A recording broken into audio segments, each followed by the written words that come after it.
Bonjour, c'est marqué dans Mishlei, Perek Vav, Pasuk, Zain, Shlomo HaMelech parle là-bas de la fourmi. Il dit Asher en la katzin shoter ou moshel. Shlomo HaMelech là-bas dit que la fourmi, elle n'a ni un policier qui la surveille, elle n'a ni juge pour la juger, elle n'a personne qui va la commander. Elle est libre de faire ce qu'elle veut et va apprendre d'elle. Qu'est-ce qu'on doit apprendre de la fourmi? Dans Midrash Yalkut Shimoni, Mishlei Vav, c'est marqué là-bas que cette fourmi, elle doit nous apprendre quelque chose. On doit tirer un enseignement de la fourmi. C'est quoi? Au moment que Shlomo HaMelech te dit, va chez la fourmi et apprends de lui, c'est-à-dire il y a quelque chose qu'on doit apprendre de cette fourmi. Et là-bas le Midrash dit, va apprendre comment il faut faire attention de ne pas tomber dans le piège de voler. Celle qu'elle ne vole pas, c'est la fourmi. Et là-bas, le Midrash dit que Shlomo HaMelech dit qu'elle n'a ni un policier, c'est-à-dire elle n'a pas peur, elle peut voler, il n'y a personne qui va la frapper. Il n'y a ni un juge, elle n'a pas peur, elle ne va pas être jugée par personne. Et la personne qui la commande, et quand même, la fourmi ne vole pas. Nous, le peuple d'Israël, qu'on a Baruch Hashem Torah, Mitzvot, on a Rosh Hashanah, on a Yom Kippourim, à plus forte raison, comment on doit faire attention à nous-mêmes, Chas v'Shalom, de ne pas tomber dans certains pièges qui sont dangereux. Venons, on va revenir à notre fourmi. La Gemara Iruvin, page Kouf Amud Bet. Là-bas, la Gemara dit Il melenitna Torah, aïnou lemedim gezel nemala. Si dans la Torah, c'était pas écrit qu'on n'a pas le droit de voler, on aurait appris le vol de la fourmi. Qu'il ne faut pas voler, on aurait appris de la fourmi. C'est pas si ça n'aurait été pas écrit dans la Torah. Si on n'aurait pas eu Chas v'Shalom la Torah, alors on aurait appris des animaux, toutes les choses, comment il faut se conduire. On aurait vécu comme un animal. Et de la fourmi, on aurait appris comment il ne faut pas voler. Rav Wosner Shlita, il dit qu'en réalité, dans notre génération, on est tellement bas qu'on ne fait pas du tout attention aux petits détails de l'argent ou des objets de nos amis, de nos voisins.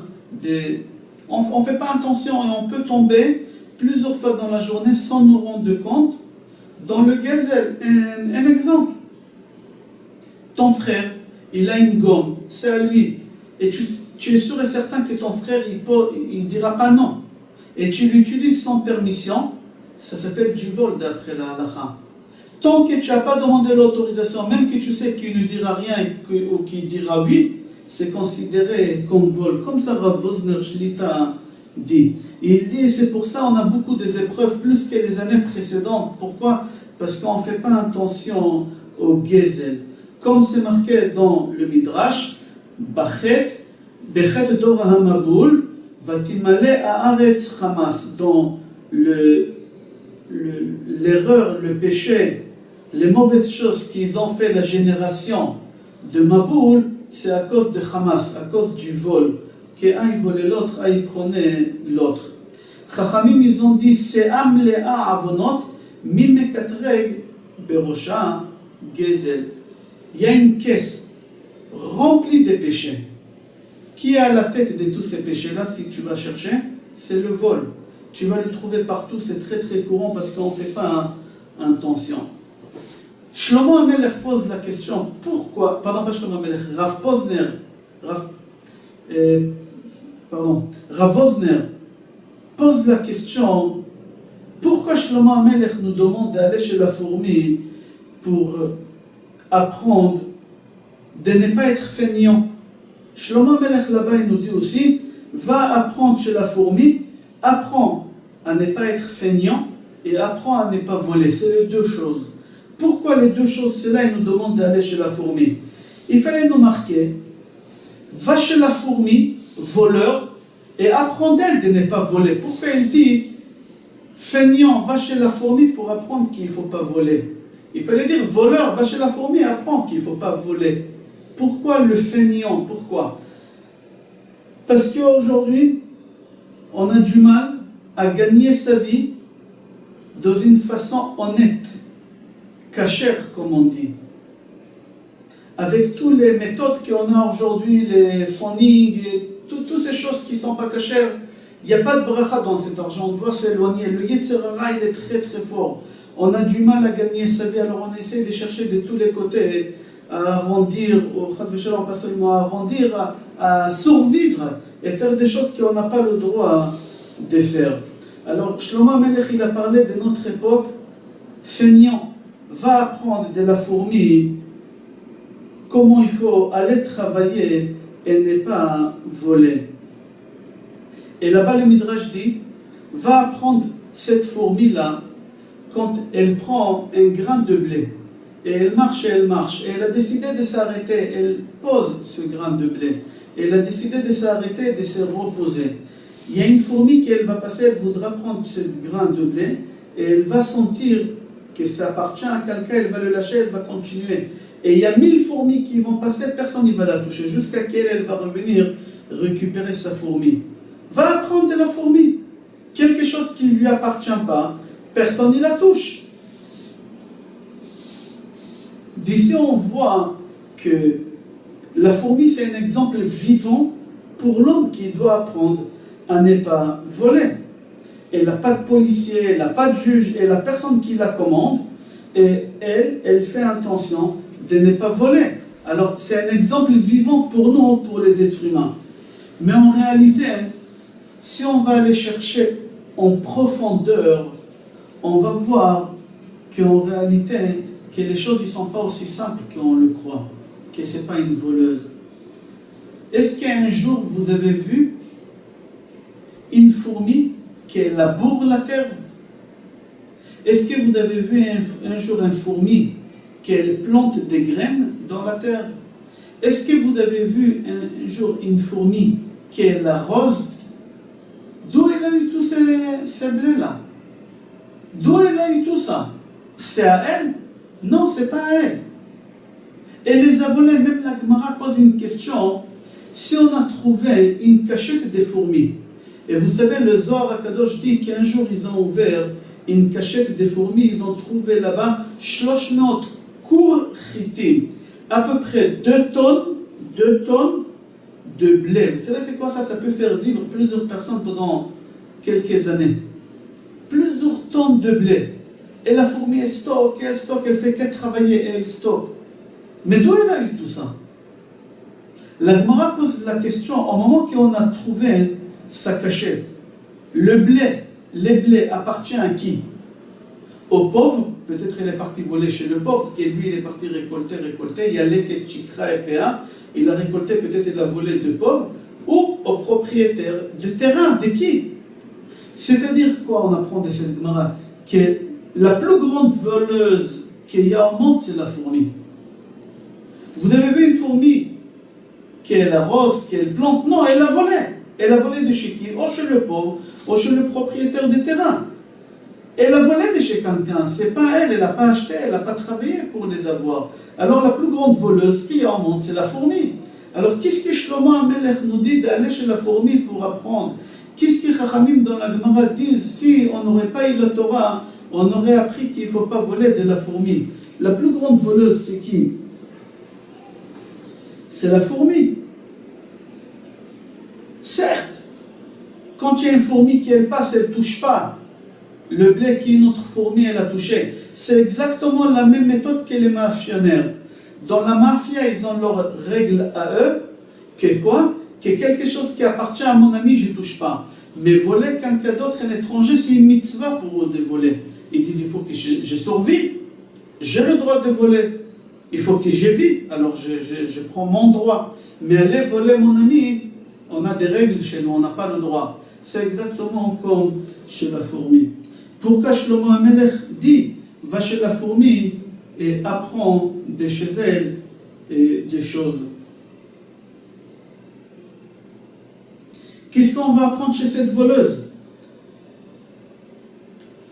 En vrai, Shlomo HaMelech, il a voulu nous dire, va chez cette fourmi, apprends de chez elle quelque chose, écoutez, c'est très profond.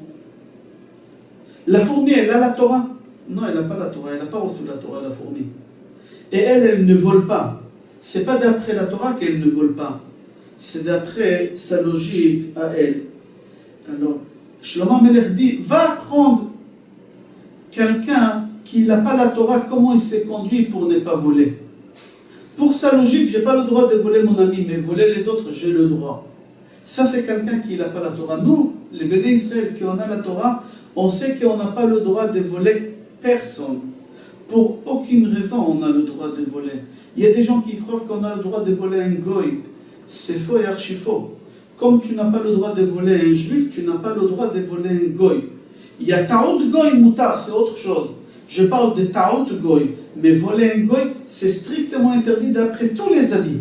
Il n'y a quelqu'un qui contredit cette chose. D'après tout le monde, on n'a pas le droit de voler. Pourquoi? Parce qu'on a la moralité. On a la Torah. C'est ça qu'est-ce que Shlomo Amelech voulait qu'on aille apprendre chez la fourmi. Elle ne vole pas, mais c'est sans la Torah. Et sans la Torah, tu apprends des choses qui sont tordues. C'est quoi? Voler mon ami? Non. Mais voler l'étranger? Oui.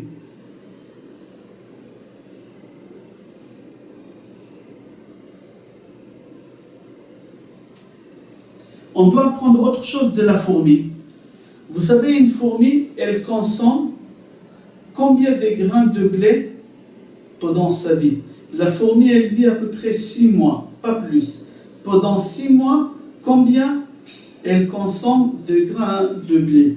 La Gemara dit 1 grain et demi, pas plus. Pas plus, 1 grain et demi. Alors, on dit, cette fourmi, elle est tzadeket. Pourquoi? Parce qu'on a dit tout à l'heure qu'elle a tellement stocké, que c'est le Zohar HaKadosh qui dit 300 kour chita. Elle a stocké 300 kour chita, c'est 35 tonnes de blé. 35 tonnes de blé, elle a stocké. Pourquoi? Voilà qu'est-ce qu'on doit apprendre d'elle. La fourmi dit, elle dit comme ça, je sais que je dois vivre que 6 mois. Mais moi, j'ai fait confiance à Dieu et j'ai espoir de vivre beaucoup plus longtemps que ça. Combien de temps? Peut-être 1000 ans, peut-être 2000 ans. C'est pour ça que je stocke autant. On doit apprendre de la fourmi la confiance qu'elle a en Akadosh Baruch Hu, que peut-être il va lui rallonger la vie et qu'elle va être tellement vieille qu'elle n'aura pas la retraite, alors elle a besoin d'avoir une sécurité, d'avoir autant de nourriture. C'est ça, deuxième chose qu'on doit apprendre de chez elle, de la fourmi. C'est marqué dans Parashat Ki titze lamilchama veraita bashivya eshet yefat toar. Si tu es sorti en guerre et dans la guerre tu as trouvé une femme belle et tu as envie de la prendre et de te marier avec elle. Et là-bas la Torah elle explique, mais venons on va expliquer d'après le chassidut, qu'est-ce que ça veut dire? Tu es parti en guerre et tu as trouvé une femme belle, etc. On parle de qui là? D'après la chassidut, on dit comme ça. Tu es sorti en guerre, tu es sorti de l'autre monde. Ta neshama elle est venue dans ce monde-là pour faire la guerre quotidienne contre les Yetzer Hara. Et là-bas, tu as trouvé une femme belle. Qui c'est cette femme belle? Ta neshama. Tu es arrivé dans ce monde et tu as trouvé ta neshama qui est belle. Comme c'est marqué dans Gemara Nida, page Lamed Amoud Bet. Avant que l'homme y vienne au monde, on le fait jurer et on lui dit sois tzaddik et ne sois mécréant, ni sois pas mécréant, ni sois mécréant.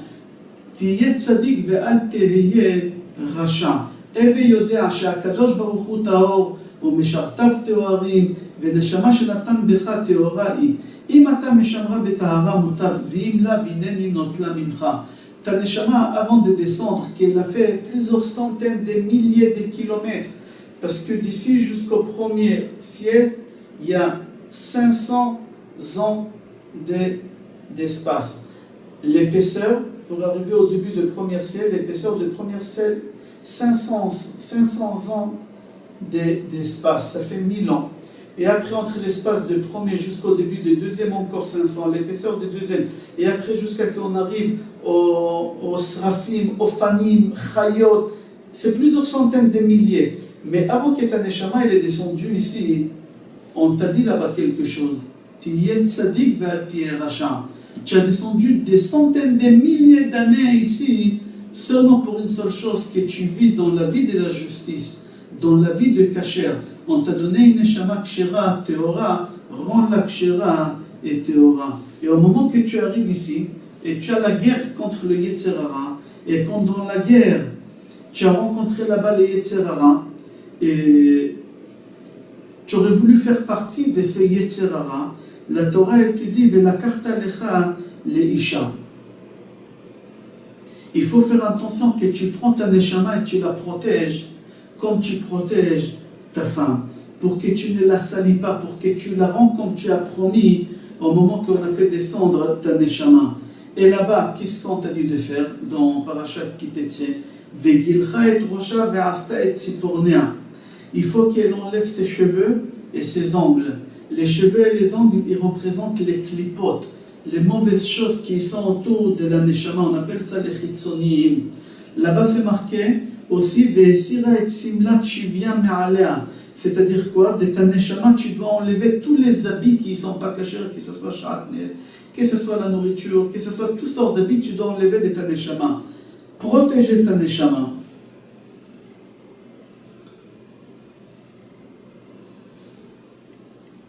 Après, c'est marqué V'yashva bevetecha u'bachta. C'est-à-dire, il faut faire tshuva. Il faut que tu t'assoies chez toi à la maison et tu pleures pour faire tshuva par rapport aux actions que tu as fait ici. Qui tu dois pleurer? Et avia ve'et ima. Qui? Le père et la mère de qui?